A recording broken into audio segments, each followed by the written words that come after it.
So I tied my shoes with a broken hand. Shoo-be-da-bop-bop and no hot damn.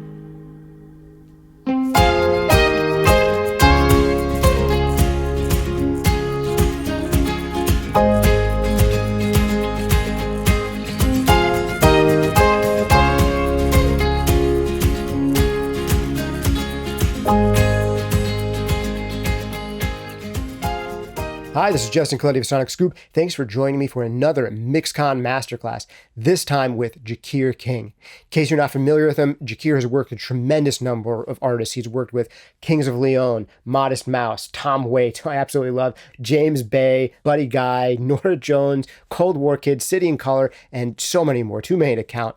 And he's a really interesting guy because although he came from an analog background, he's been mixing pretty much completely in the box for quite a while now. And even though he's in a studio that has some nice analog hardware, he's really doing pretty much all of his mixing digitally. And he's going to show us the way that he does that. Now, this one is brought to you totally free to the public, thanks to our sponsors once again, this time Universal Audio. And it's a perfect fit because Jakir is actually transitioning to now doing all of his work inside of the Universal Audio Luna recording system. And he's looking to completely replace his old DAW Pro Tools and transitioning totally into Luna. This whole mix he does in Luna. He's also going to give us a sense for how he approaches recording and producing with the mix in mind. And I think this is super essential because for Jakir, the mix isn't just about what you do at the end. It's about how you record, how you capture tracks. And he's going to give us some insights on recording with a mix in mind, recording with a mixer's mindset to make final decisions, committing to things on the way in so that the mix becomes more and more of a formality. He'll also, of course, go under the hood and show us how he puts on that final polish onto everything and doing it completely in this totally new recording system, Luna from Universal Audio. He recorded this one in Pro Tools, exported everything, finished it all inside of Luna. And he said he's going to be trying to transition away from even recording in Pro Tools, so he'll be doing everything in Luna. So really excited to check this out. It's a software platform that a lot of people have been talking about and been really excited about it. It seems to be developing by the day practically. So big thanks to Universal Audio for sponsoring this one. And also big thanks to Jakir for doing this presentation with us. If you want even more, we're going to be doing a live Q&A as soon as the premiere of this Mix Walkthrough, Mix Masterclass ends. So definitely check that out right here on the SonicScoop YouTube channel. Make sure you like and subscribe and hit the notifications bell so you don't miss that or any of the other MixCon videos that are coming your way. All right, without further ado, Jakir, let's get into it. Take it away. Hey Sonic Scoopers, this is Jakir King. Welcome to my studio. We're going to do a little bit of a mix walkthrough today. I have a song by an artist band called Oliver Hazard. The song is called Saratoga, and we recorded this not that long ago. It's a pretty newly finished project. I would say they're folk, alt pop sort of music. It's really cool, very melodic.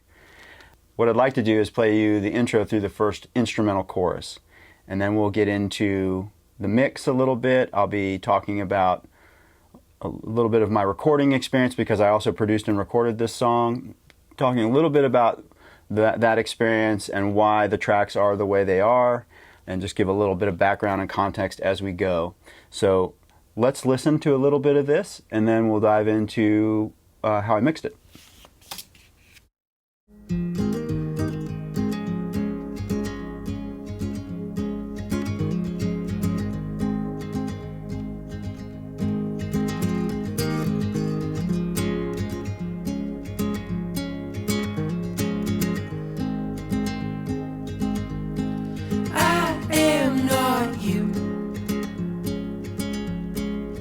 You are mine. Step in my shoes for a moment. Find your way home, Saratoga. So I tied my shoes with a broken hand. Shoo-be-da-bop-bop and no hot damn.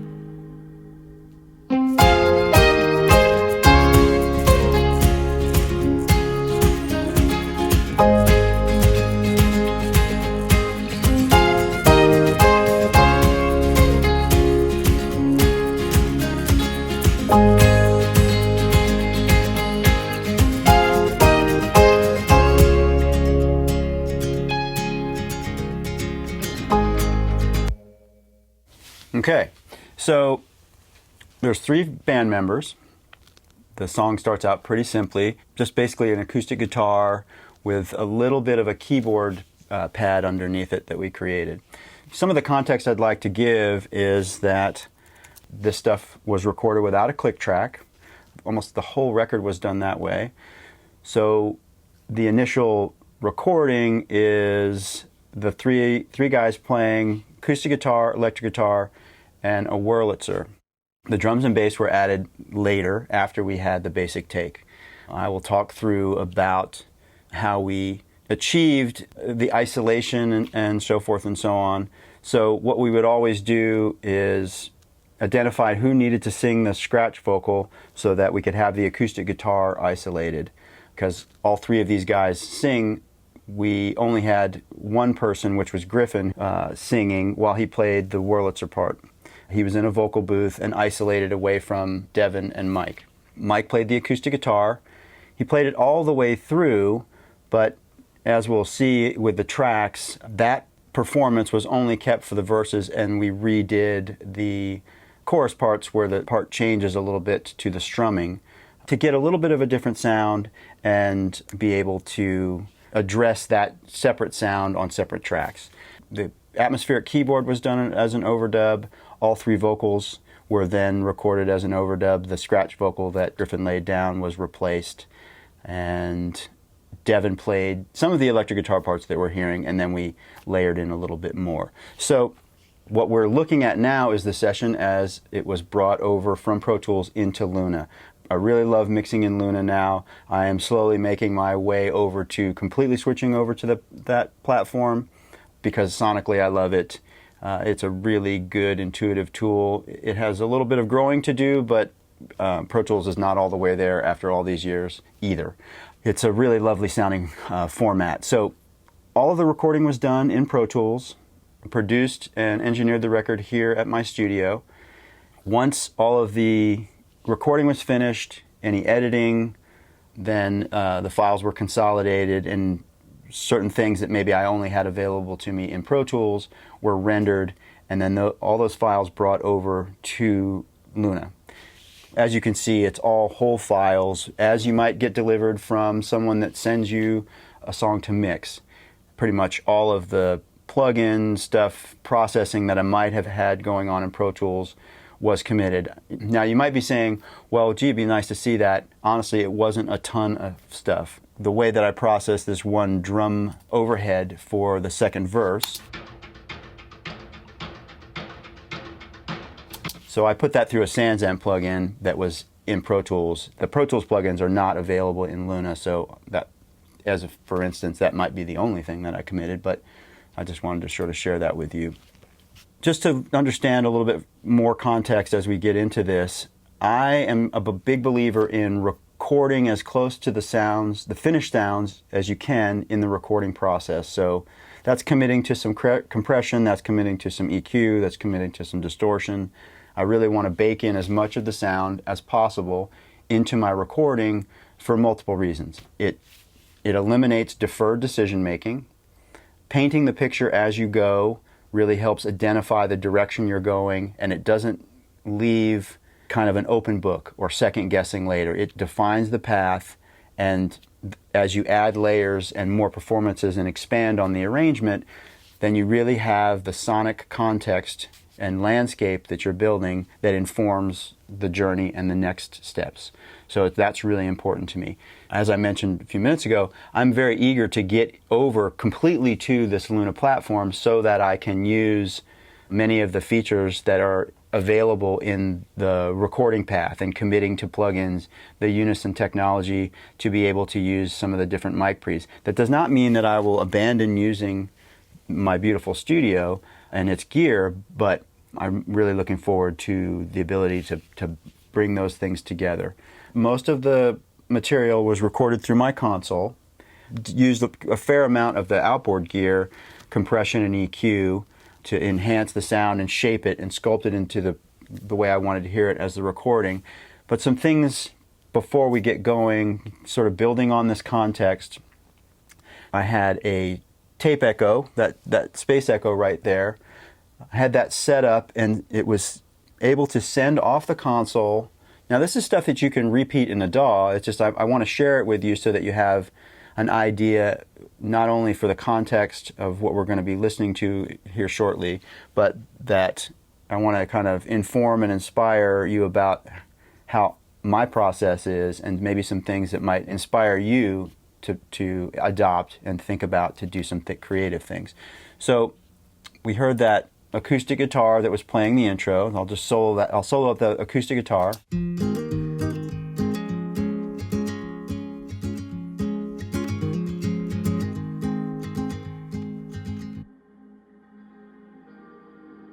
So now what I've done is I've unsoloed the acoustic guitar, and I'm soloing up the sound of the space echo.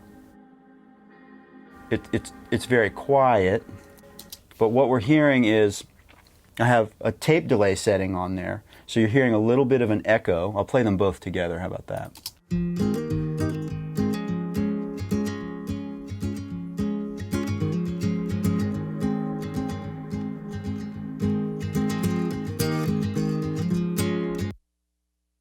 So I am sending off of my input on the console to the space echo while Mike is playing the part, and I'm recording that effect as a separate track because it's giving it atmosphere, and it's giving the sound depth, it's giving it a personality. I'm defining the mood and supporting the performance and the energy of the song.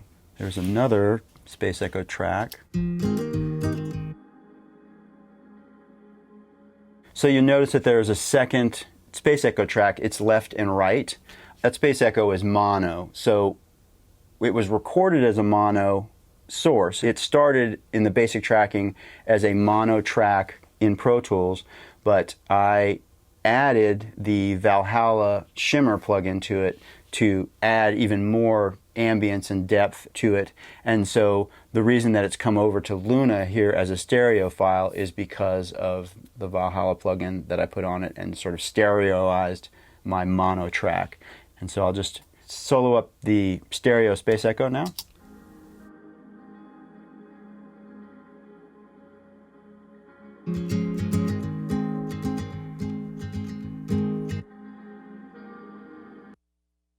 So the reason I'm spending so much time making this point is that I think oftentimes it is thought of that this kind of a treatment is a mixing treatment. And it is, but I know from experience and my own personal taste that if I can figure out things like that to do in the recording production process, then it makes it more fun to play the song as you're hearing this in the headphones. It gives it a broader context, and as soon as you've recorded this acoustic guitar, it sounds more like a record this way from the very beginning, and it helps define and inspire some of the things that we're going to do.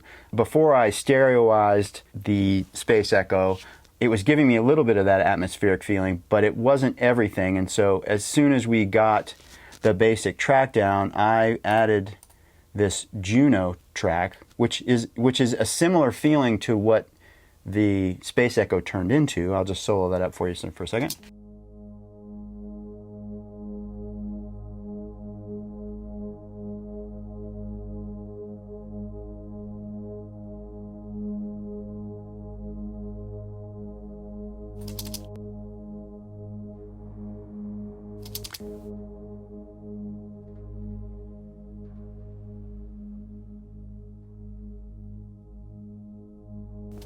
I wanted to skip ahead a little bit there on that Juno track because although it is very droney and very static, the one thing I was doing is I was playing with some of the parameters on the keyboard, and you heard that last little segment that I played where it got a little bit darker and a little bit quieter.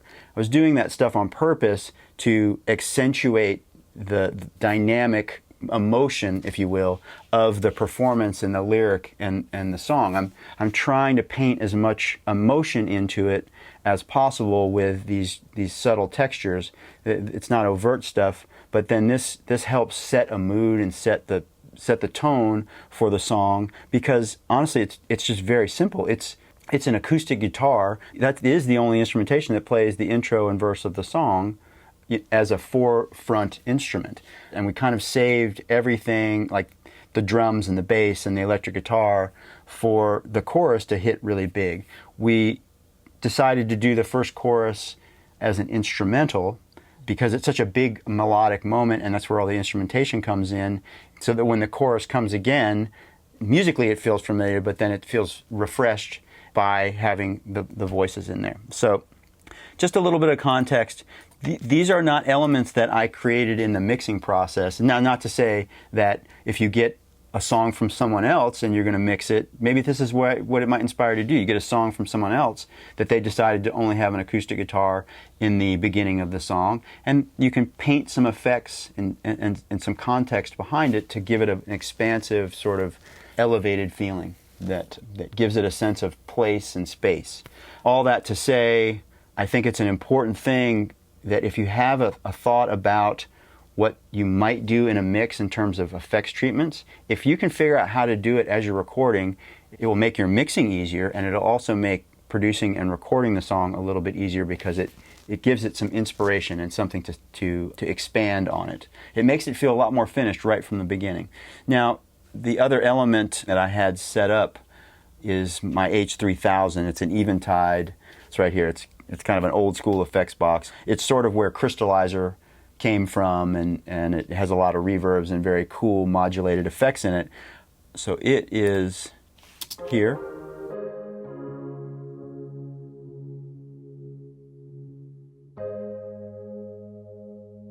So it's a little bit of a symphonic delay doubler that's on it. So I put that with the Wurlitzer keys. Here are the keys dry. We add the effect in.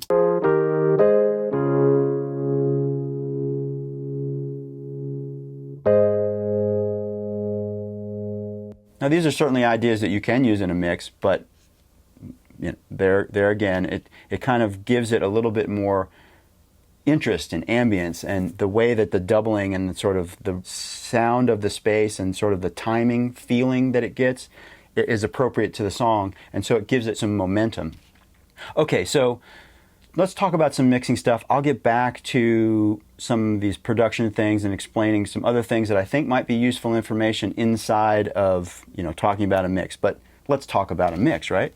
So like I said, everything was brought over from Pro Tools. The levels that we have here in Luna that we're observing as sort of my console levels, my balance, certainly I did adjust them a little bit once it was brought over, but once we were finished with Pro Tools, and Dawson is my assistant, once Dawson was then bringing all those files over from Pro Tools to Luna, what we did is like, okay, we know what we're going to commit.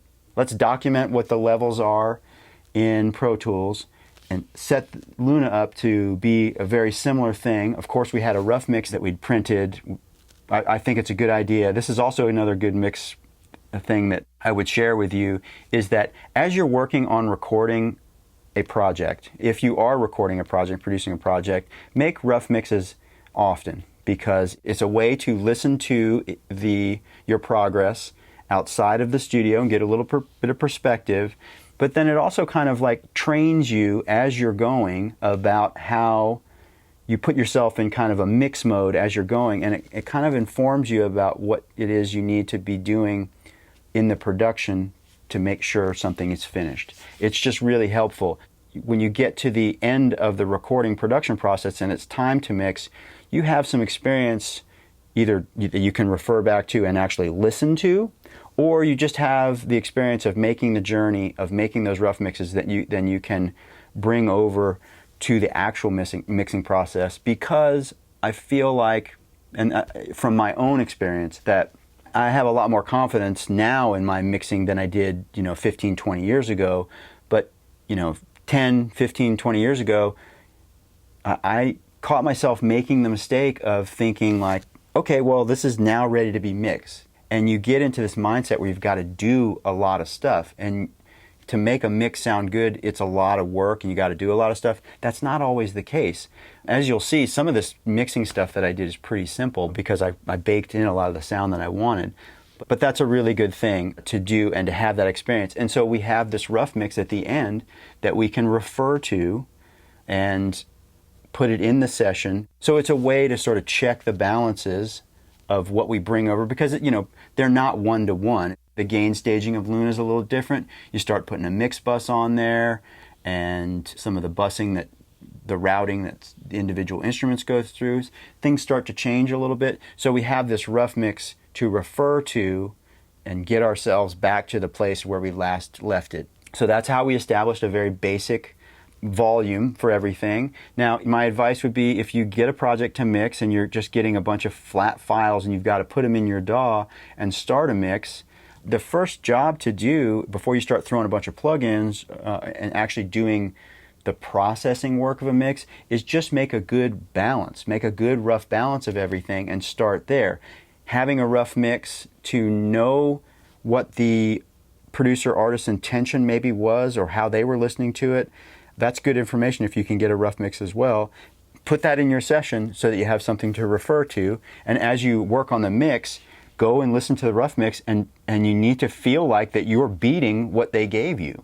At a certain point, I would recommend stop listening to the rough mix because it'll only confuse you. It's just there as a reference to get started, and then something to check out if you find an instrument in the tracks that you didn't realize was in there, and it's a good way to go listen to the rough mix and say, well, I didn't know that was in there, but if I listen to the rough mix, it's like, do I hear it and how do I hear it? Because that's connected to the way they were hearing it and what they thought. So that's the first step. Get a rough balance going. We brought that over basically from Pro Tools. Then the next step for me is to build a mix bus. I think when mixing, a mix bus is always the place to start, because adding a little bit of EQ, adding a little bit of compression, getting that rough balance to start to glue together, dynamically control it a little bit, open the top end up, control the bottom, that's the place to start. Now, I'll further say that this plugin, the Infected Mushroom Pusher, is something was used for the rough mixes. This is a plugin that I've been liking a lot lately. It's kind of a one-stop shop for a lot of cool things. I love the way it does it, but it allows me to do a lot of things in one place that I typically would do separately. I'd have to chain together a bunch of plugins and find the right characters for the event. This seems to work quite a lot for me. Things I love about it is stereo imaging, widening. It's got this magic mushroom thing right here in the middle that kind of does a lot of jobs. It's a very involved parameter, if you will. It feels like it does a little bit of compression, maybe some multiband compression. It's nothing too crazy. You can see here it's got a dynamic punch parameter to the magic parameter and also a focus. So it's doing a little bit of compression. I kind of feel like some of it's a little bit multiband compression. Totally could be wrong. So don't beat me up if I am, if somebody knows more than I do. Also feels like it has a little bit of spectral enhancement. So it's just kind of this nice thing that I use a little bit. I'll go through these and explain. It's got a high-end EQ. This is like opening up the EQ a bit on the mix. The other feature that I really love is in the low frequencies, you can tune the low frequencies to the key of the song, which is a really nice feature. The push, I have it in clip mode. You can put it in limit mode. I like it in clip mode. Just a little bit of leveling that's going on. You're giving a little bit of that digital clipping level stuff that we've all become really accustomed to from the loudness that has been created over the last 20 years in digital recording. Body is just like a little bit of tone. So let me play you that first instrumental chorus, and I'll just take this in and out. And you can see how much work it's doing.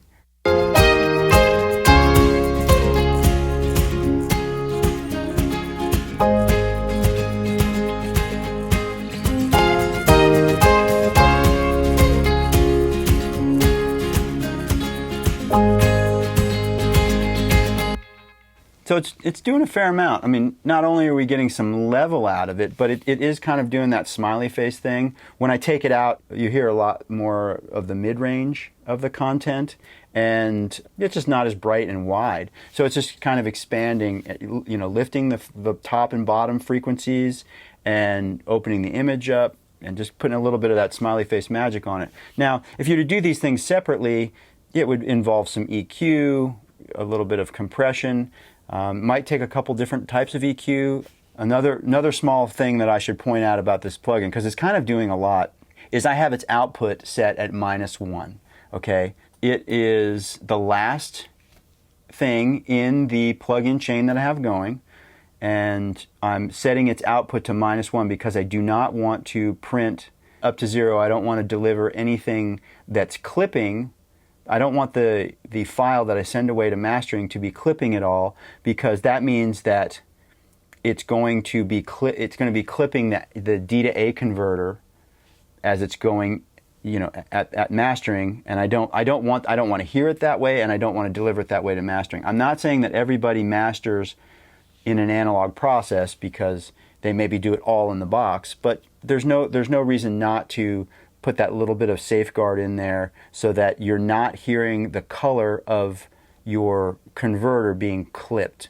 Okay, so I like to deliver the file with a little bit under by -1. I was doing it at -5, but more recently I've taken it to -1, and I still have pretty much the same loudness. It doesn't change the feeling of the loudness too terribly much. And this my mix. All mixes should go to a good mastering process. Mastering is a whole other subject. Look that up or listen to some other information. I'm not going to get off onto that right now. But in a multiple plugin setting, I would have a peak stop limiter as my very last plugin, and I would set its output to -0.5 or -1. So I'm able to do all of this in the Infected Mushroom Pusher, okay? So a couple things that are preceding it. I have a Fab Filter EQ. Now, I put the Fab Filter EQ, or I put an EQ as the first stage of the mix bus, so that if I want to do a little bit of shaping somewhere, maybe manage some of the mid-range, maybe open up some of the bottom end or the top, these things they're all available to me as an initial stage going into my mix bus processing. Didn't need to do that on this song. But what you will observe here is I do have a high-pass filter. It's at 10 cycles with 12 dB slope. What that's doing is it's just getting rid of some of that, very, very low frequency content that builds up with the multi-track, because I do not want that super subsonic frequency wasting headroom in my processing. We're not going to hear it. I don't want it bumping into the compression at all. And I'll show you the difference real quick here. It's subtle. It's subtle, but if you listen to the weight, you listen to the dynamic energy of the mix, and a little bit like the difference in the way the top end feels a little bit brighter and open when this is in versus when it's out. That's because having that really subsonic stuff in there kind of weighs things down a little bit. If a speaker is trying to do something way down here that we can't hear, essentially it's kind of putting a brake on the speaker, because the speaker's trying to do all this information, but if it's also trying to do this stuff that's like super sludgy, super low, it's kind of like putting a brake on the speaker. And so the really fast, high frequency content that needs to come through is being masked a little bit by the job of the speaker trying to transfer that energy. So kind of cleaning it up helps. So I'm going to switch it in and out. It's going to be a little subtle, but pay attention to the things that I mentioned.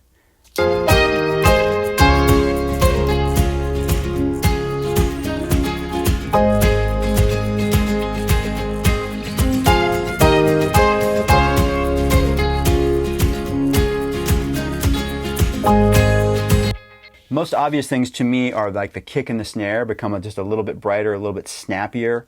It just feels like when I take that out, also the bright, shimmery, open feeling and sparkle that the mix has kind of gets dulled just a little bit. So, listen to that a couple times and just try and pick up on those things. It's really super important. Next thing I did is I put in an SSL style compressor. I think this is the G bus. Yes, the G bus. I put this in just because I want a little bit of control. I'm going to go to the next chorus, which has vocals in it. It's slightly louder, maybe a little bit more dynamic. I'm only doing a little bit of compression. This is really about just gluing things together. I'll play it a little bit and I'll take it in and out so you can just kind of hear the difference. It's just a little bit of gluing, it's just a little bit of control. I found that doing this before handing the mix off to the infected mushroom pusher just kind of helped it do a little bit better of a job of putting those finishing touches on it by just adding a little bit of control. This SSL style compressor is something I've used quite frequently over the last handful of years. I will say that the Universal Audio one absolutely sounded the best for this particular application, but there are other versions, made by other companies of this style compressor, which I also have too, because you want to see which one sounds the best, because you just never know in the way everything comes together. You want to pick the best possible choice. Even though I want an SSL like bus compressor, I did my work to go through all of them and identify which one sounded the best. This one sounds the best in this particular case. I love it. I use it a lot. So let's listen to the chorus with the vocals in it. I'm going to take this in and out. Then we can kind of spread out and get into more of the context here. But I just want you to know that this is, to me, is a super important way to start the mix, is get that balance, get that mix treatment going. Now, it's not set it and forget it, because you have to go back to it time and time again and revisit it and keep dialing it in as you're kind of finding your way. But if you put that initial sort of focus on it, where I've opened up the top end, accentuated the bottom, given it a little bit of dynamic control, I'm not in there trying to do as much individual stuff, which I think is very important. Luna also has some very beautiful things that we're going to get into in just a second. Let's listen to this. Tell me the truth, like you leave it. Find your way home. Saratoga, witchy woman, left for dead. Put a bullet in my. So we're gaining just a little bit of volume, but you can hear how it just kind of helps condense and bring things together. It's that gluing effect. It kind of brings things together just a little bit. Makes the vocals sit in there a little bit more, makes the drums kind of pop, but in a way where they really sit in the mix. And then it also, like the low end and some of the more background atmospheric things kind of get to come forward just a little bit, because we've controlled the dynamics just a touch. As you observed, it's not really doing a lot of compression. I have a very slow attack time, 30 milliseconds. I have a 100 millisecond release time. It's as slow as the compressor can react, and it's as fast as it can release. I have the lowest possible ratio. It's just kind of kissing it a little bit. It's just touching it, helping it bring it together. Now, that's important because that helps the infected mushroom pusher do a little bit better of a job, a little bit smoother. You're giving it something a little bit more polished and finished to expand on. So really simple mix bus, right? But super powerful, because we turn it all off. Tell me the truth, like you leave it. It's not that it sounds terrible without it, but it certainly sounds a lot more finished with it. So that is the way I start, and that's a super important thing. Okay, so now some of the lovely things about Luna that I want to share with you that are also a big part of the sound and bringing things together are the tape emulation. It's huge. So we'll bypass them all on this chorus. Turn it off. Tell me the truth, like you leave it. Put a bullet in my head, so I tied my shoes with a broken. Tell you what, I'm going to do that one more time. Let's turn it off. So this is without it. Tell me the truth, like you leave it. So let's turn it back on. Tell me the truth, like you leave it. Just gives it more glued together feeling. makes it feel like it's coming off tape. So what's really awesome about the tape emulation with the Studer is you can play around with the different tape formulas, the different speeds, the elevation, and those things influence the color. So what I'm going to do is I'll let it play and I'll switch the different tape formulas. You hear a little bit of different color shift. Tell me the truth, like you leave it. Find your way home. Okay, so I just stopped. So I was on GP9, which sounds really nice to me. I'm sure I could have made the other formulas sound good, but you notice when I switch it to 900, I felt like the vocal came forward, and the vocal got a little more mid-rangey, and it just sort of changed the depth of field a little bit. And then when I switched it to 456, the vocal got kind of dark and sat back a little bit. Those are the primary things I noticed in just a few seconds, but you know, that's an important step, is to choose the tape formula and you know what tape speed you're using, because the higher tape speeds are more friendly for the high frequencies. I chose 15 because it gives you a little bit of low frequency bump. It kind of rolls the high frequencies off in a gentle way, where it makes it feel a little less digital, I guess, you know, makes it feel a little bit more analog. And I went for a lower level, operating level, which is kind of below what the tape is intended for, probably because stuff was recorded hot enough that I didn't really feel like I wanted to push the tape at all. And just along those lines, I would note that there's a saturation parameter on all of the individual tracks, and all of them are set pretty much to standard, so that these all reflect exactly what's going on here. So something I want to show you is the saturation parameter on here. Let's go to like the kick drum. Okay, we'll solo up the kick drum.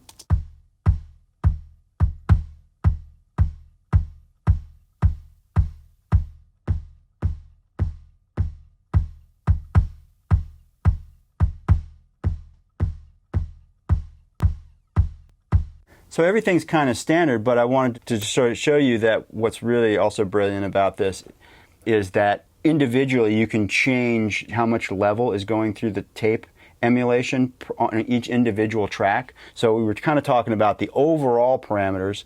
So, you know, I chose GP9, I chose 15 inches per second, I chose +3 to kind of get the overall color that I thought served the whole thing well. But then you can go in individually, and if something's pushing too hard, you can back it off and let it clean up a little bit. It'll be a little bit more dynamic. You won't have so much tape saturation. Kick drum's a really good example because it's got a nice transient. It's very, very punchy, and it's got a lot of low end content. As I turn the saturation all the way up, the tape started to really compress, and the sound kind of started to collapse in on itself. And I think, I mean, that's a really cool kick drum sound when it's kind of blown up like that. Not really appropriate for this song, but that's another feature that I really, really, really love. Also, another thing that I really love about the way the Luna platform works is that the tape saturation, just in terms of processing power, the tape saturation, and then all of the inserts that are not universal audio, the processing runs on the host computer. So all of the Shark processors that are in your Apollo units or your Twin or what have you, those are reserved for the universal audio plugins. So, you know, this platform works with everybody else's plugins. You know, it's kind of a division of processing power, which I think is really, really good. And then if we look at the inputs, you're going to see that I have the Neve summing on stuff. That is also a big part of the sound. And I'm just going to go back to the mix bus because that is an element of the mix bus that we didn't discuss. And I think it's important that I just show you the difference between it being in and out. I think it's important that I show you that. But let's go to yet even a different part of the song.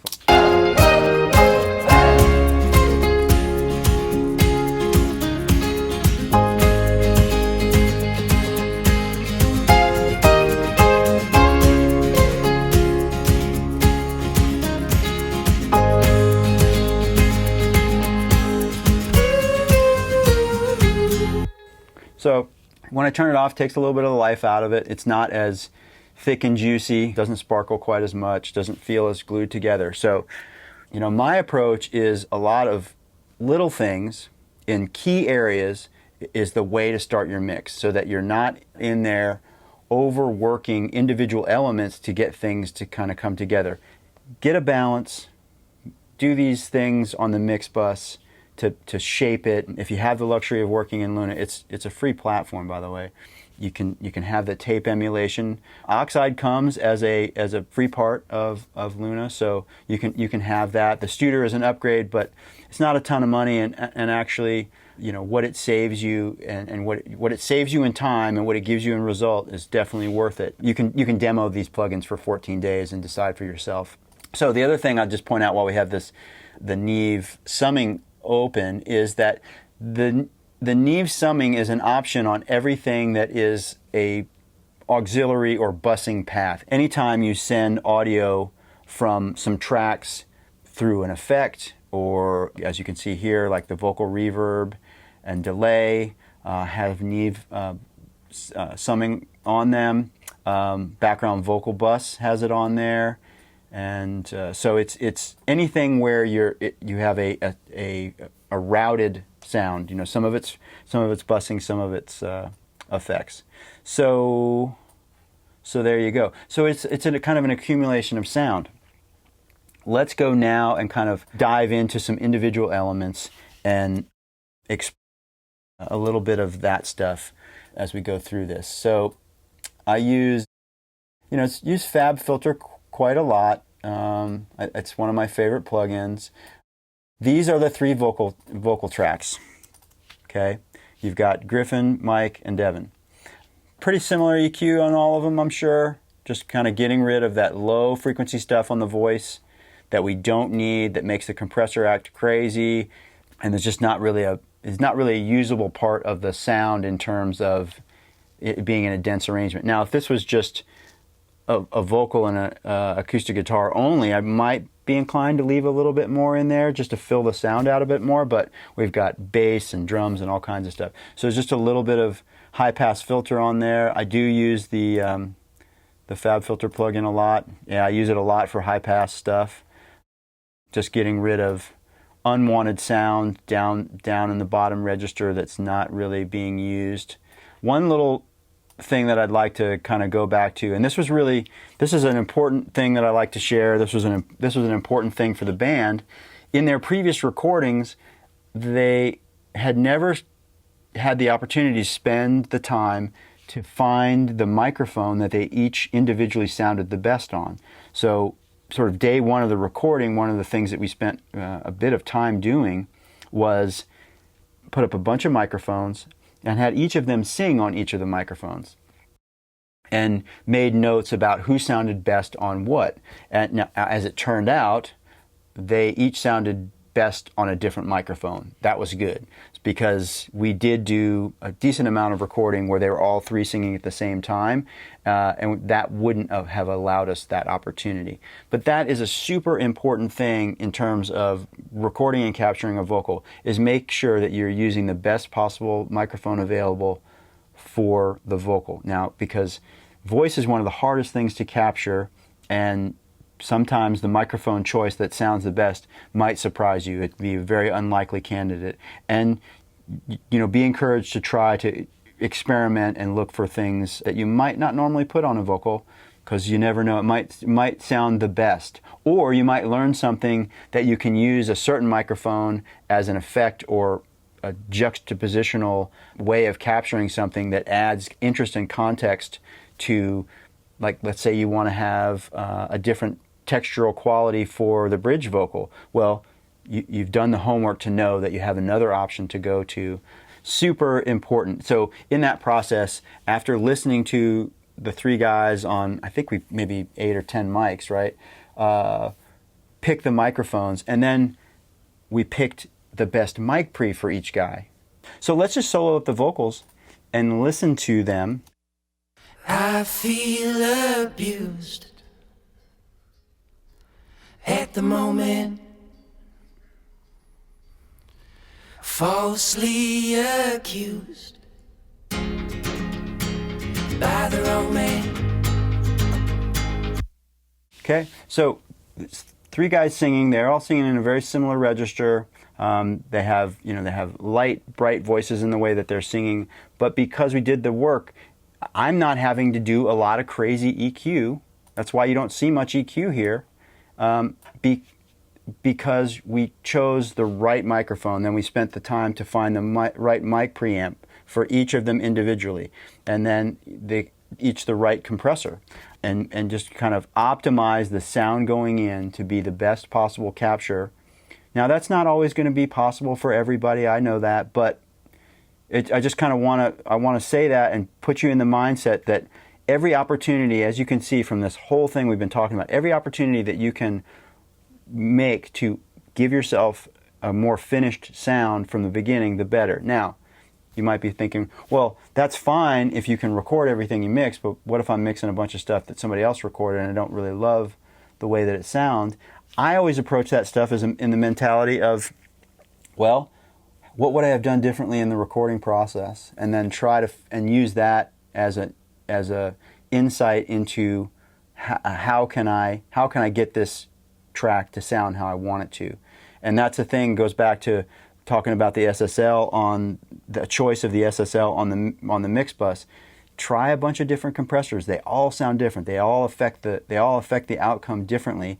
And you just, instead of just going for that same 1176, or I'm using 176s on these guys, let's pull those up and just kind of play the song and let you observe the way those are working.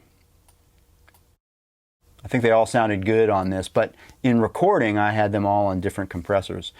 So let's listen to that, and then we'll talk a little bit about the vocal effects that I'm using, and then we'll go to some of the other treatments throughout. There's some really neat recording things on the bass that I want to show you, and we'll just go from there. I feel abused at the moment, falsely accused by the wrong man. So tell me the truth, like you're leaving, and find your way home, Saratoga. Okay, so the attack and release is set in a similar fashion across all 3. It's because the attack and release usually has a lot to do with, it's not everything, but a lot to do with the tempo and rhythm and the cadence of what you're compressing. So that's why they all kind of look a little similar, because they're just kind of controlling the vocal dynamically to sit a little bit better. But also part of that is timed around the cadence of the voice, especially the release. The attack is more about like how much transient and brightness you're letting through, and then the release is sort of like timed a little bit to what the rhythm of, because you don't want a really slow release when the rhythm is, you wanting it to recover for the next thing to happen, so things are kind of compressed uniformly, as opposed to like an event happening and the release being slow and the compression just kind of sitting on it and kind of coming up at a, releasing at kind of an odd time, So that's what that's about. 4-to-1 ratio, nothing too heavy-handed. I mean, we see maybe up to 8 or 10 dB of compression at times. Totally fine. This is very transparent stuff. And then, as you can see, there's a bit of automation going on. I feel abused at the moment, falsely accused. Individually, I wrote each one to kind of get it to the performances to sit and feel more uniform and the emotion to be right. The panning is, I pictured them kind of standing on a stage, and that not only did I not want their voices right on top of each other, because that would really fight with clarity, and I kind of wanted to picture them on stage, and they wouldn't be all standing in a line front to back. They'd be spread out left to right, and I kind of wanted to give that an opportunity.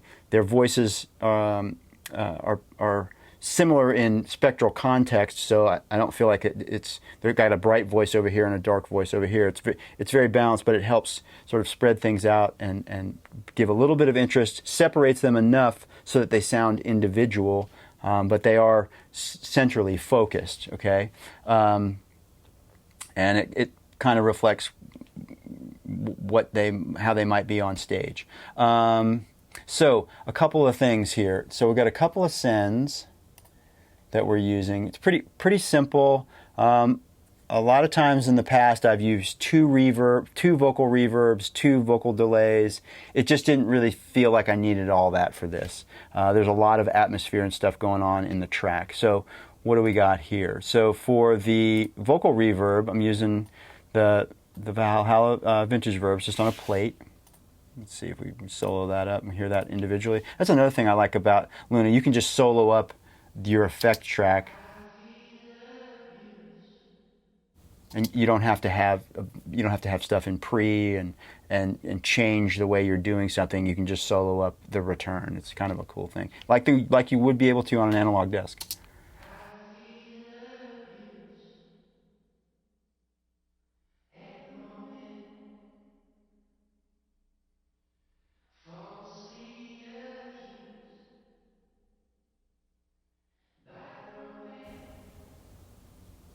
So, and then there's a little bit of delay.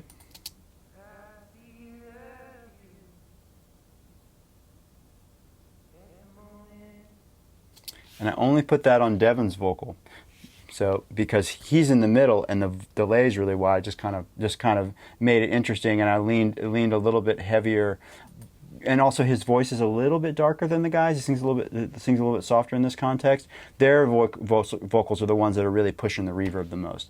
And then the final thing that we've got here is, before we move on, this is the sound. This is what's doing the echo.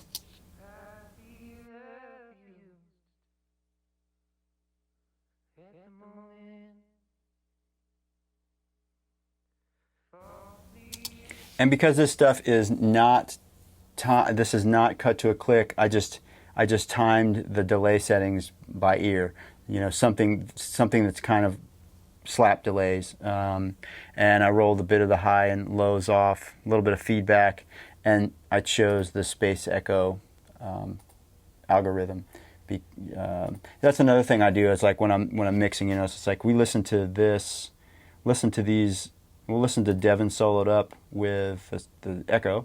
I feel abused And you change the at the moment, tape formula. falsely accused by the wrong man. The different styles or type of echo have different sort of frequency content. You know, the space echo is a tape-based delay. If we go to the Memory Man, that's a guitar pedal. They have a different sonic quality, so they're gonna speak within the context of the mix differently. So I tend to listen and identify the one that texturally fits and that I hear in the right ways. I mean, sometimes if an echo is really bright, you get these really spiky repeats and transients, and it kind of muddles things up. Maybe a darker, mushier sounding delay adds a little bit of tone and depth and interplay, but is not distracting. It's enhancing. So just try to find the best addition there. So then the final thing that we have going on is a micro shift. And what this does is it's adding a little bit of delay, a little bit of detuning. So that's another thing that this old Eventide H3000 box was used for, is a micro pitch shift. The old Eventide H3000 is kind of responsible for giving us crystallizer, micro shift, and some of the sort of modulated room reverb delay sounds. But so the idea with a micro shift is you're just slightly detuning the vocal, whatever you put into it. You're slightly detuning it so it widens the pitch center, and it's on vocals. It's just kind of a thickening. Just like a thickening element. So we'll listen to it soloed up. I feel abused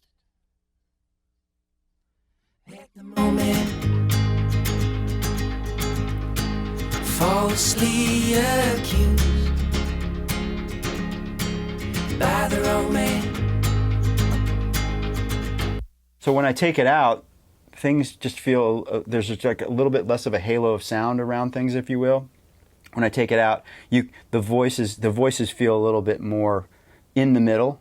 As you can hear, the microshift is kind of spreading the vocal tone out a little bit more, and it's sort of acting almost like a reverb in the way that it expands the stereo field. But like I said, because it's slightly detuning each of the voices, it's not a chorusing sound necessarily, but it's adding just a little bit of, it's widening that pitch center, it's making the vocal have a little bit more depth and presence.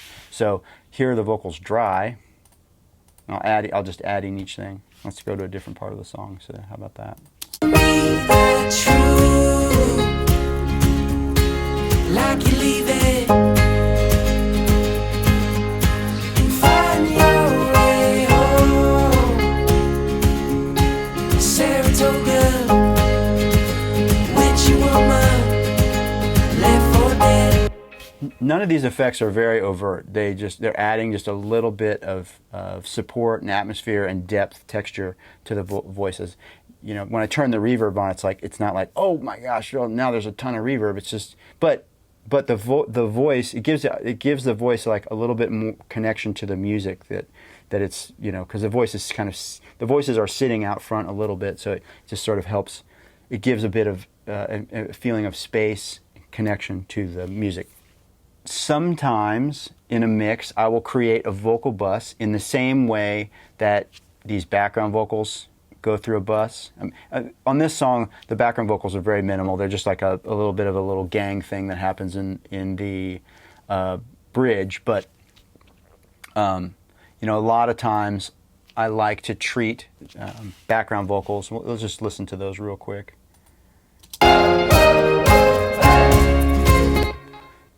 I like to treat background vocals as a group and kind of mush them together a little bit, because most of the time they're supporting lead vocals, their harmonies or whatnot. They're not the primary sound, so I kind of just try to meld them together even more. It's very typical. Like let's get rid of that subsonic stuff. You know, we will find a few spots in here where I did some EQing to the tracks, but honestly, with the partially the way things were recorded, that I've spent the time to find the right tape emulation, using the Neve summing, setting up the mix bus, how we heard early on, how much impact that has. I'm not having to do as much heavy lifting individually along the way.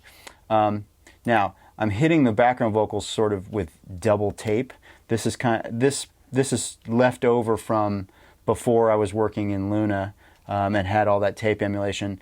I always put a Studer plugin on my background vocals, and as you can see, crank up the input level and bring it down. So I'm getting some tape saturation and gluing together, and I'm using the tape machine as a tone box and a compressor before going to the mix bus. And then in this case, sometimes after that I will put a compressor like an LA2A or an 1176 style compressor. Didn't need to in this case. And then because of that shouty vocal, the background vocal bus, instead of using a parallel send for a room tone to add some ambience to that, like we'll turn this off and solo this up. You can hear here on the tracks that I recorded this out in an open space. Right? You can hear that. That's the sound of the room that we recorded in. You can hear a little bit of that going on. Because there's compression on the vocals, and when the compressor kind of lets up after compressing the vocal sound, that room sound that follows kind of comes up in volume. But I wanted a little bit more, so I just put the Valhalla room plugin directly on the bus, and the way that I controlled the mixture of it, as opposed to taking it, sending it to a reverb, and then blending it in, is I just turned the wet dry mix down to this 26.7%. So let's throw this back on there. Just adding a very similar tone to what's already there, but I just felt like I wanted to set it back further in that space. So I did it that way in this case. A lot of times if it was a delay or a reverb that I was putting on background vocals, I'd do it in the same way as I did with the lead vocals, as I do that as a effects send and return, so I had separate control over it, and it wasn't kind of baked into the sound, if you will. I've also discovered in Luna that there's less processing and parallel compression and so forth that needs to be done. I did not need to send these vocals through an additional process bus to control dynamics or shape the sound further, which is good because that would have been a little trickier with 3 lead vocals. Well, they're not exactly 3 lead vocals, but three vocals going on pretty much most of the time. That would have been a little bit trickier to try to process them all as a group because they're individually sort of so dynamic. And I've gotten away, it's like I said, I've gotten away from a lot of the heavy lifting that I've had to do in other programs. In mixing in the box, Luna sort of is a big step forward. Okay, so let's go over here to something that's really interesting to me, anyways, is the bass, the way the bass instrument is recorded, and then the treatment of it. The initial thing that we record, I'll just play a little bit of this initial chorus. You can hear the bass come in.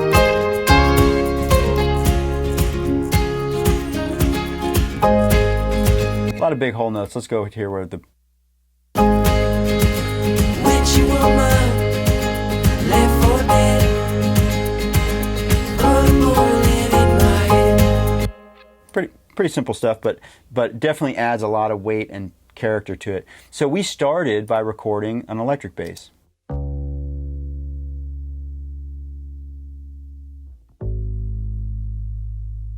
Okay, and as you can see, I just added a little bit of fingers to it, a little brightness.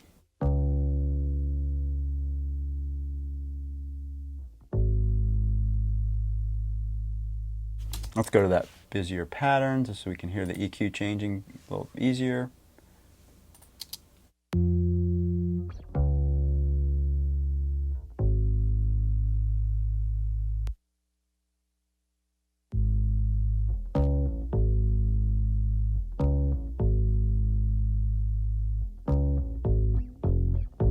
So the EQ is subtle, but it adds just enough brightness and articulation. Let's hear it in context, so you can because that's important. The reason that I mean the bass doesn't sound dramatically different with the EQ, but it adds a little bit of articulation and brightness. But we should be able to perceive a little bit more difference in the context. Which you are mine, left for dead. Okay, that's with it. Let's listen without. Which you are mine, left for dead. I mean, we still hear it and feel it in the bottom end, but it's just like the beginnings of the note aren't as forward. Which you are mine, left for dead. So I just added a little bit of that brightness. It's not like super high, super up there. I mean, many times actually turning up the EQ on a bass at like 4 or 6, 8K can be really useful, especially like in a rock tune. To get the bass to kind of try to keep up with the electric guitars, you do add a lot of high end to the bass instrument, which is based, which is not. You do add a lot of high end to the bass instrument to have it be articulate. So the interesting thing that I wanted to show you is you probably have already noticed that have the electric bass panned all the way to the left. Well, I thought that it had enough. I thought it had the right part, and it definitely had some low frequency. It was kind of holding the low end for the song, but because it's a lot of whole notes and very sustained, I thought, hey, let's also put a Moog bass on here.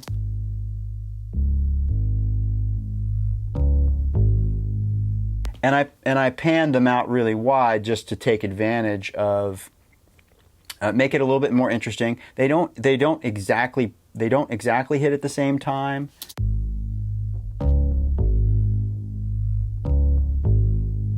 And they kind of rub against each other just a tiny bit because the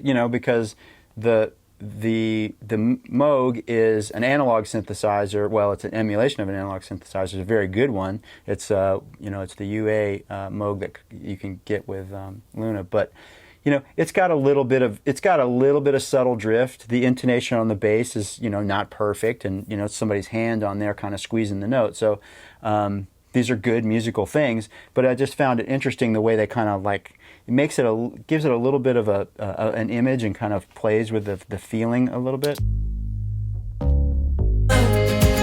Left for dead. Put a bullet in my head. So I thought that was a pretty neat thing. Now, I've soloed up lots of things that don't necessarily sound totally pristine, perfectly in tune, perfectly in time. That's not what music is supposed to be. It's like there's a human element. You put it all together. Does it feel good? Can you find the balance where the energy and the excitement is there?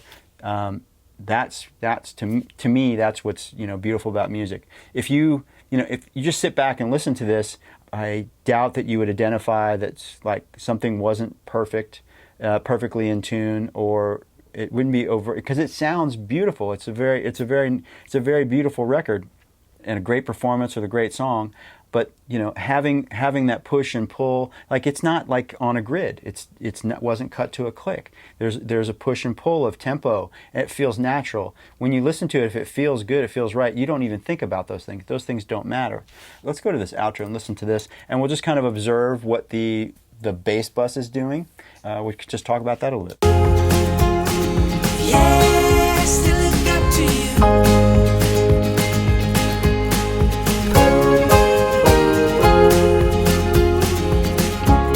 Still it's left undone.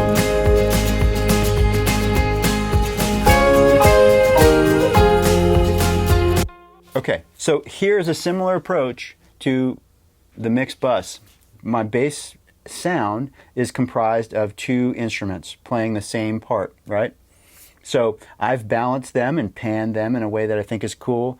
Done a little bit of individual EQ, as we saw, not a lot, but then now it's time to treat them as a group. So this is where with the Vitamin plugin, you can see I'm cranking up a lot of mid-range, right? And I'm opening up the top a little bit. I'm not adding any more bottom. It's already pretty weighty with the Moog. I'm really cranking up the mid-range here, which is between 500 and 2.5K. Which is then going to a little bit of compression. Yeah, still look up to you.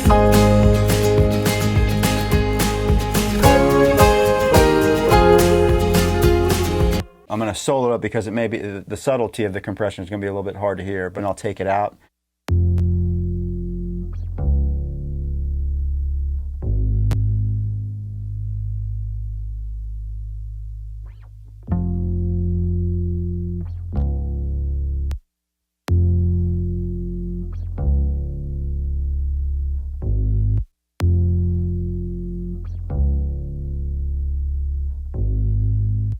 So what I hope you hear is that when the compressor is in, you do not hear as much of a discrepancy but in the timing of the attacks, because what I'm having the compressor do is just kind of control the first transient and just kind of level it down a little bit so that it sits with all that sustained information.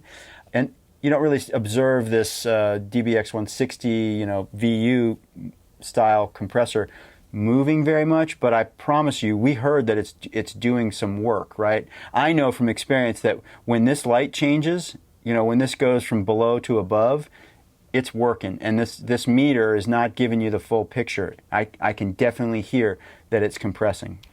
And I actually turned the gain down a little bit below zero just because of maybe I didn't want to mess with, for whatever reason. So instead of turning my bass bus fader down, I just wanted to leave it at zero so that if I do any automation, the resolution of the fader closest to zero, because this is a logarithmic fader. As you can see, the further you get away from zero, the smaller the resolution gets. you know? So if you're making a very small incremental move down here around 20 dB, it's very difficult to do something that's very subtle. So I like to have bus faders at 0, get my balance of individual elements into, this is an important thing I'm explaining, I believe. I got my individual balances here, and they're going through my bus processing, and the bus is at 0, right? So most of the time, if there's any automation I need to do on the bass, I'm going to do it on this fader, on the bass bus fader, because I want to affect the whole thing. I want to affect the finalized sound. I don't want to change these dramatically, because then that's going to change the result of my processing, you know, this frequency enhancement stuff, my compression, and so forth and so on. I don't want to change my volume into the compression. I want to change the result. And having the fader around 0 gives me the best opportunity for the best resolution for, you know, some minor moves that I might do. And then after, you know, so jumping around here a little bit, so then after the 160, we've got some EQ. Now, this is where, once I've got the bass really balanced, the two elements of the bass really balanced, and I've highlighted some of the mid-range and controlled some of the transient. There's a lot of low-frequency content going on with that electric bass and the Moog. So we've rolled off some bottom end. I'll take this in and out. Controlled some of that tubby low-frequency mid-range, and then here again added even more top end. Now on the bass itself, I think we were like 2.5K, and now we're almost 5K here. So let's listen again.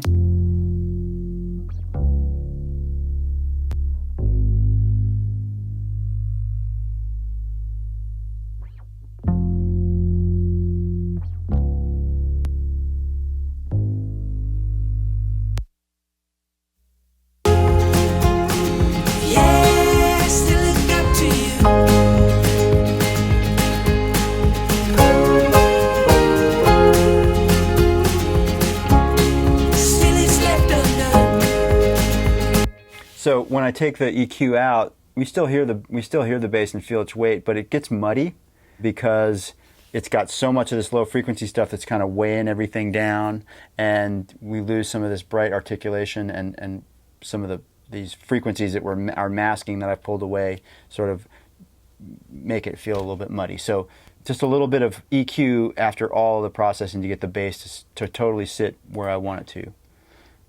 Moving on from here, we have the drum kit next. Let's solo up the kit.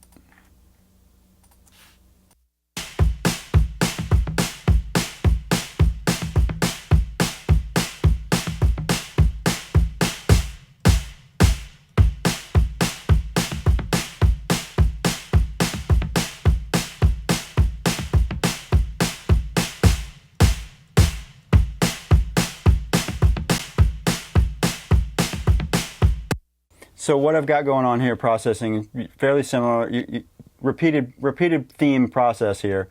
We've got EQ and compression on the bus for the drums. You know, I didn't have to do it that way. There's a spill feature in Luna.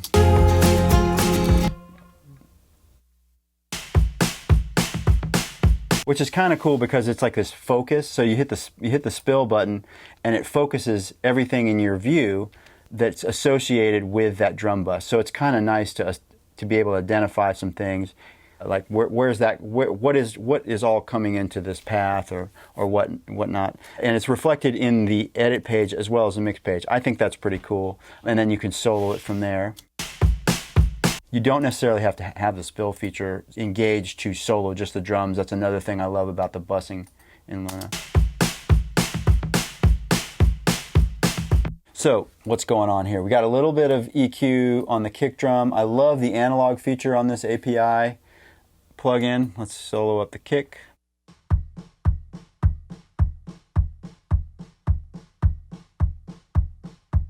Just sounds a little less flat with that in there. A little bit of subtle EQ, just kind of controlling some mid-range, taking off a little bit of the high frequency bleed that's not necessary on this kick drum. So I added samples.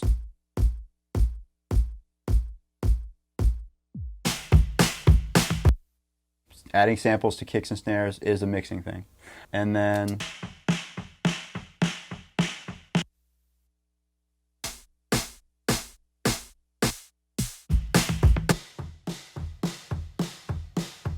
So that's what the overheads sound at. Very simple drum recording. It's 4 microphones.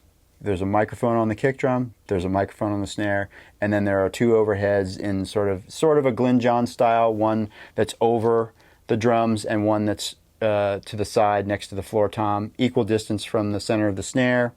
Those are a pair of TL2 414s. They're like a C12 capsule thing. We have a D20 on the kick drum, and the snare drum is like this old funky Telefunken mic. It's like a 411 that I have. It's kind of cool, kind of spitty sounding. And then some samples. One of the kick samples is homemade. One's a 909. Snare is homemade, 909. And then the overheads. And then there's a floor tom overdub.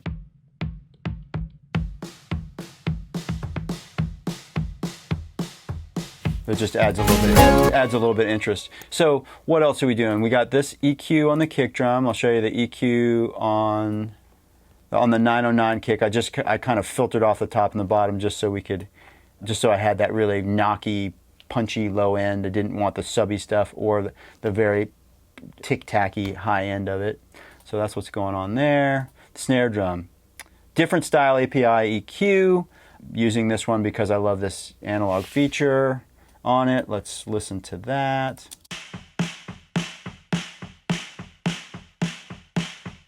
Just see how it adds a little bit of life and brightness and just adds some life to it. I just love that.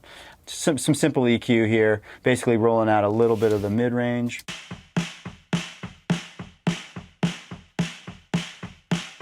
And brightening it up. The rest of the oh, well, this is interesting. On this floor tom overdub, I've added a little bit of torque.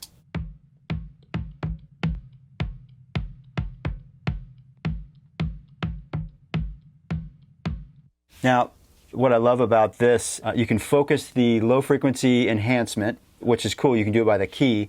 And then I also take it off. You can hear where it's tuned up a little bit. It was not quite feeling in the right. Yeah, I tune drums a lot to the keys of songs, so it was feeling just better, torqued up a little bit, if you will. Yeah, I still look up to you.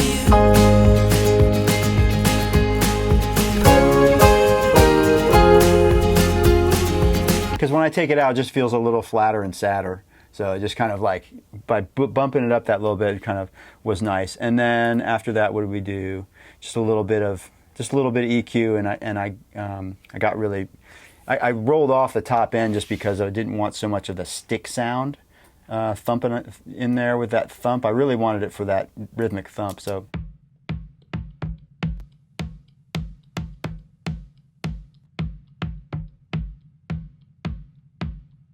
I just wanted it like a little punchier, a little bit more like a kick drum, and by processing it this way with that little bit of torque, it kind of makes it sound a little sampled, I guess. So let's talk about the drum bus. I'm just getting rid of some of the subsonic stuff we don't need, clearing out some of the mid-range on the drums, and then opening the top end up a little bit.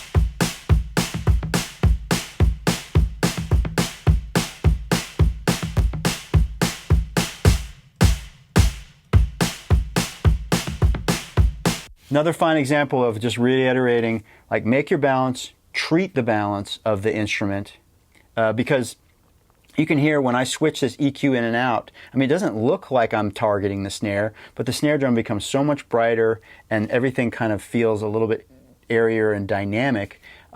It's because I'm treating the whole thing, and just opening up a little bit top around 10, controlling a little bit of the mid-range around 400. So once I've done that, if the snare drum still needs some EQ in the context of the overall, then I'll go work on the individual sounds. But I feel like it's better and faster to start this way. You can get to your result a lot quicker, a lot more efficiently. The less EQs you're using, the less phase shift and so forth that you're introducing. And then a lot of times I like to use a distressor on the drum bus. I'm using the nuke setting. That's like a very extreme ratio.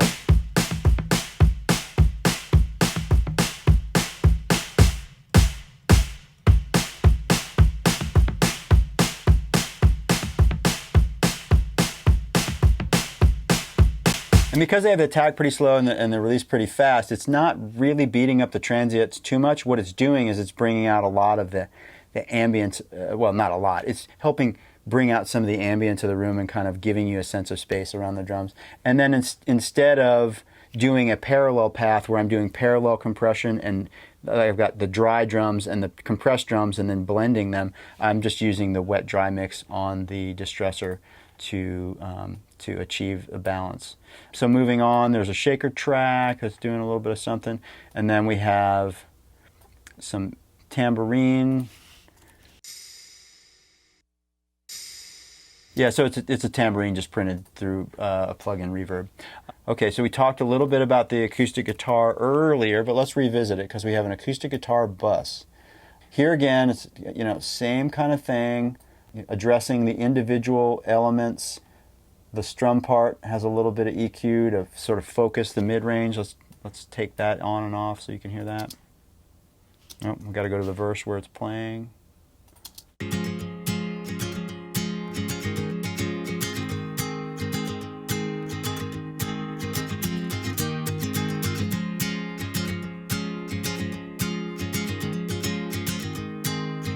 You can hear a little bit of tape flutter because it's hitting the saturation pretty good, but it sounds cool. So we're rolling with it, right? But you can hear how the guitar sounds a little fluttery when you solo it up. I don't notice it so much in the context of the mix, but it's because it's hitting the tape just a little too hard and the sound is starting to collapse on itself a little bit, but it's cool. It kind of gives it like a little bit of an urgent feeling.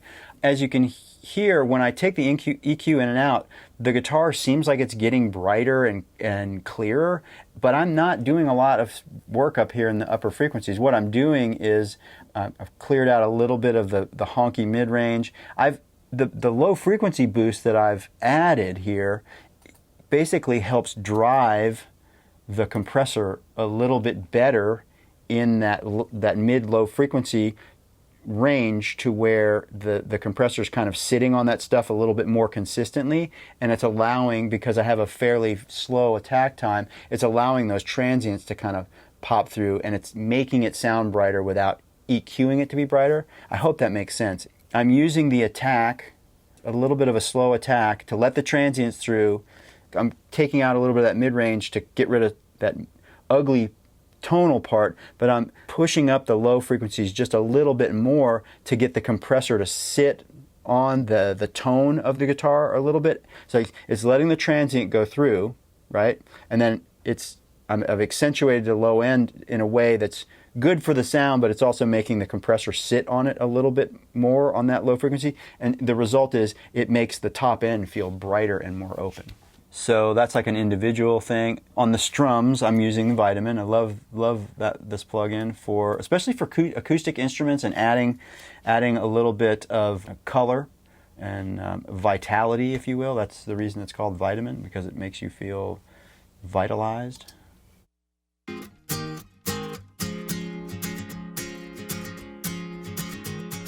So let's take these off real quick.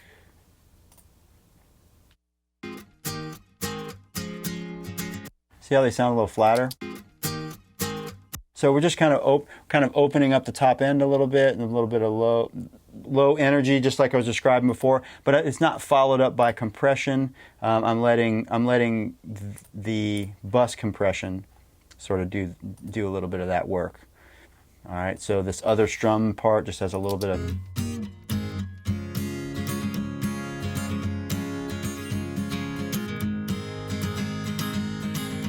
So the difference there is this Martin has just a little bit of like high frequency string buzz that seemed kind of constant. So I just pulled out a little bit of that. It's not that it was terrible. It's just kind of controlling a little bit. Okay, so then the bus on the acoustic guitars. Let's see what that's doing.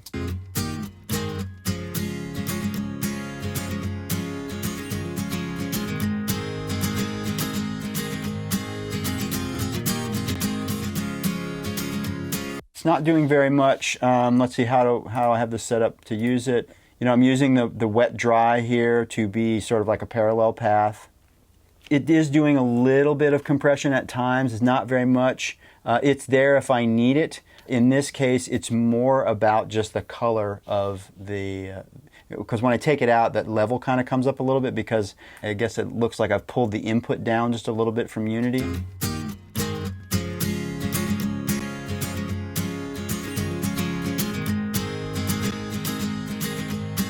It's barely moving, but what you hear is you hear the color of the tubes and just a little bit of that saturation, which sort of settles the sound a little bit. So that's how I'm treating the acoustic guitar bus. Then we get to the electric guitars. I decided to use a little bit of Trident EQ just for a little bit of like classic 70s sound. This is the Trident A range.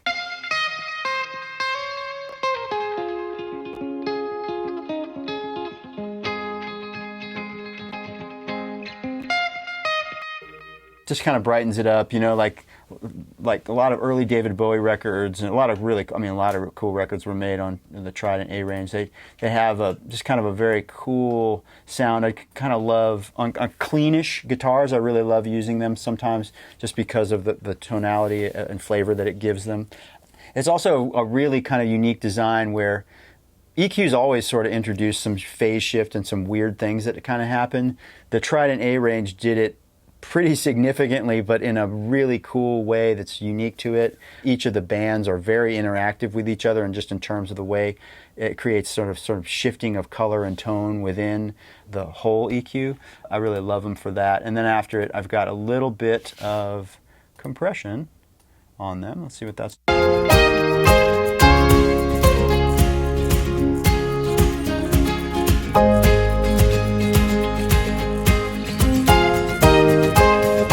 Let's take those off. Those are doing a bit of heavy lifting because these sounds are pretty clean. They're very dynamic, and some of those notes really jump dynamically. So I'm after some EQ shaping, I'm kind of getting some pretty decent compression going on them.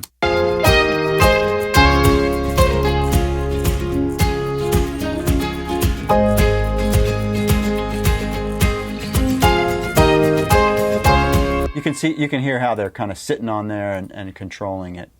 Let's see. So we've got an electric guitar delay. Hear that real quick. Oh, we're just from this one.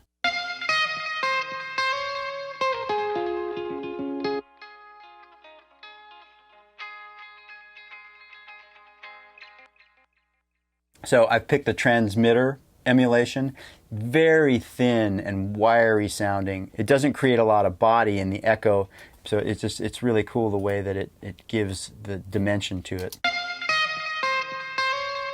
As opposed to picking something like just studio tape, which would be really full frequency and clean.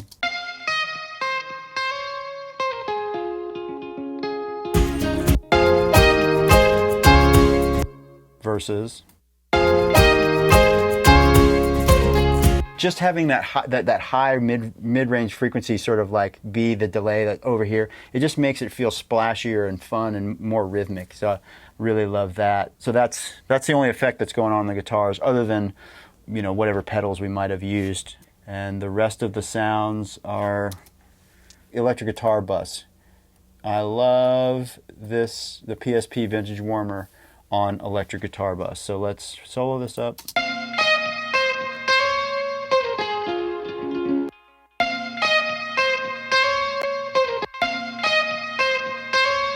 So the Vintage Warmer does a lot of things. It's compression, but it has some EQ on it. It has some saturation. So you got these saturation bands. I kind of configure it so that the low end is saturating less than the mid-range and high frequencies. And then the knee and the speed of recovery, the knee, it's like, I'll change this knee function for you. What do we have it on real quick so I don't mess this up?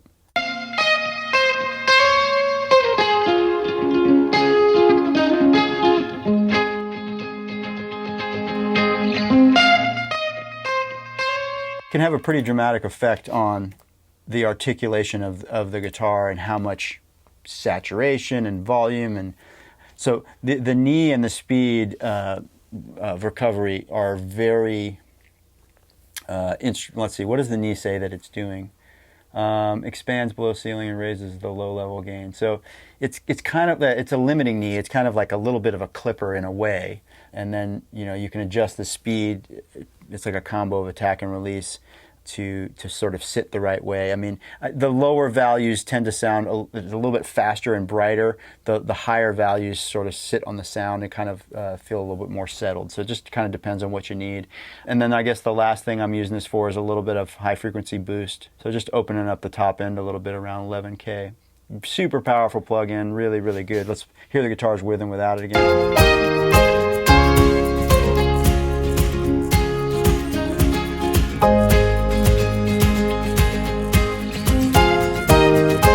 So as you can see, I mean, I really believe on like get a group of instruments, you know, like instruments together, you know, your drums, your bass, and then process them in these ways. And then keyboards, just, you know, a little bit of EQ going on in the Wurlitzer. That's the Wurlitzer EQ.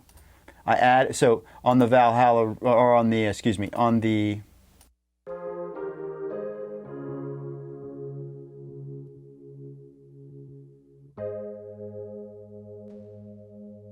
So on that sort of modulated, expanded effect that's on the H3000, it has a little bit of room tone to it. I added more, okay? And then, so here's the piano. This is a little tiny piano I have.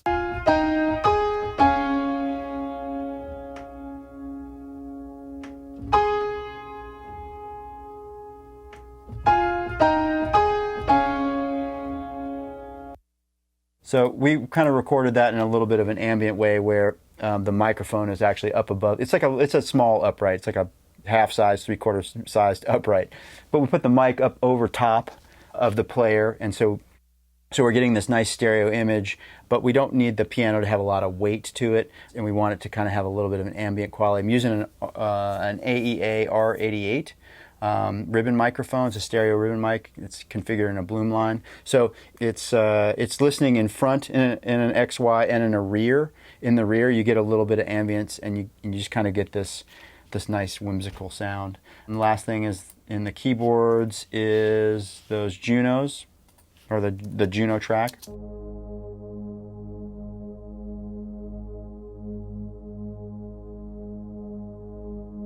So the Juno track, like I said, I was kind of manipulating some of the parameters as it was going down.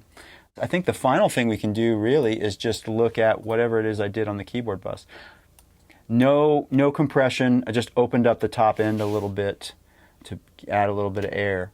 So you can see a lot of my mixing approach, especially on something like this that I've recorded myself, is ultimately to control the low frequencies, manage the mid-range with a little bit of cuts, and then try and figure out how to open up and brighten and extend the stereo field. You know, when I'm mixing other people's stuff, sometimes I need to use more plugins to get it sound more saturated. I need to be more aggressive with the EQ. This is my ideal, and because I recorded this for myself, there's a little bit less like micromanaging that's going on, but my process doesn't change. I approach it still the same way. I start with all these same things I'm talking about. Where the difference comes in is that maybe how I need to treat the individual elements to sort of stand up and shape in the way that I want them to. But in terms of like setting up the mix bus, and the way I'm processing things with bus paths, that's always kind of the same. Of course, there's variations on it depending on where we're going with the genre, like how loud it needs to be, like how much compression you need to add to the drums, just how things fit together. Definitely would be more aggressive in some ways, but the basic premises and the process doesn't change. To wrap up and conclude, I just want to go back to sort of the way I start a mix. It's get your rough balance, put the things in place, like a little bit of EQ, a little bit of compression, a little bit of peak stop limiting, maybe some stereo width on your mix bus, and once you've got that initial balance, start to do those things to shape it into getting, you know, add a little bit of smiley face EQ, get a little bit of light compression going, make sure that your peak stop limiter is not working too hard, that the peak stop limiter is actually doing what its title says, it's just controlling the peaks. Don't print too hard. Get that stuff started first. Make the balance sound more like a mix at the mix bus stage. Then go through and start adding the parallel buses. Add the bus for the bass, add the bus for the drums. start to shape those things as individual groups. And then once you do that, then go back again to the individual elements, address the small things that get you there. That's why it looks like I'm not really doing that much to the individual tracks, because I didn't start there. I started at the end and worked my way back, if that makes sense. Make rough mixes as much as you can. Use a rough mix as a reference point. I really appreciate Universal Audio sponsoring this. It's a pleasure and honor to be here on SonicScoop. I look forward to the question and answer portion of this. It's been wonderful to share this with you. I hope you've gotten something out of this, and I look forward to your questions. All right, that was another amazing MixCon masterclass, this time from Jakir King. Big thanks to Universal Audio for making this one free to the public. Really interesting to see an entire mix being done inside of Luna. It's such a new software platform, but it seems to have so many features already in it, and they're adding more practically by the day or the week at this point. So very cool to see. Some really great sounds in there. Really interesting to see how he develops sounds even before he hits the mix stage, and how he takes them even further in the mix. If you want to go even deeper with Jakir, we got that coming up right the heck now. If you're watching the live premiere of this masterclass, we're going to be following it up with a live Q&A where you can ask and have your questions answered by Jakir in real time. So check that out. The link is going to be in the show notes down below. Make sure you hit the like and subscribe and notifications bell to make sure you don't miss any more great MixCon videos like this one. Big thanks to Universal Audio for making this one free to the public. Big thanks to Jakir for sharing his wisdom, insights, and mixing tips with us. If you want even more like this, go to mix-con.com, RSVP for other presentations coming up. We're also giving away free stuff. You can check out the MixCon mega giveaway at SonicScoop.com/MixCon giveaway. That's SonicScoop.com/MixCon giveaway. We're giving away thousands upon thousands of dollars worth of gear for MixCon. If you want to go even deeper, I've got a free workshop for you called the 5 Habits of Truly Great Mixers, where we tie together all of the common threads that we find in the approaches of all of these great mixers we have on MixCon and the SonicScoop podcast and all that stuff, looking for the commonalities and the lessons we can glean from pretty much all the great mixers that we've seen on this channel. You can check that out at SonicScoop.com/mixhabits. That's SonicScoop.com/mixhabits for the 5 Habits of Truly Great Mixers. Thanks again to Jakir. Thanks again to Universal Audio. Thank you for hanging out with me. See you next time.